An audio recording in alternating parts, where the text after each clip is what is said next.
Hey everyone, welcome back to our channel. Glyphosate in your food, the 60-second truth on how to wash it out at home.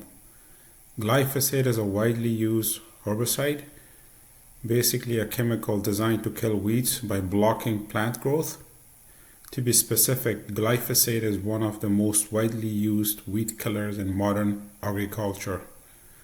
But traces can still show up on fruits and vegetables we eat every day. Across North America and many parts of the world, it's used heavily in agriculture to grow crops like wheat, corn, soya beans, and can also be used in forestry and even urban landscaping to control unwanted weeds. Because of this widespread use, trace residues of glyphosate can sometimes be found in fruits and vegetables even after harvest. So what can you do at home?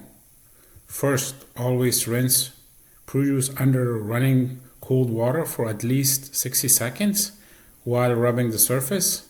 Second, you can soak it in a baking soda solution, about 1 teaspoon per 2 cups of water for 10 to 15 minutes and then rinse again.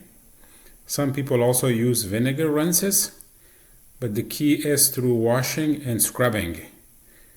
Now, health-wise, regulatory agencies say residues are generally within safe limits, but some studies in the WHO Cancer Research Group have raised concerns about long-term exposure, including potential links to gut microbiome disruption and other health risks. The safest approach: wash well and choose organic when possible. Thanks for listening.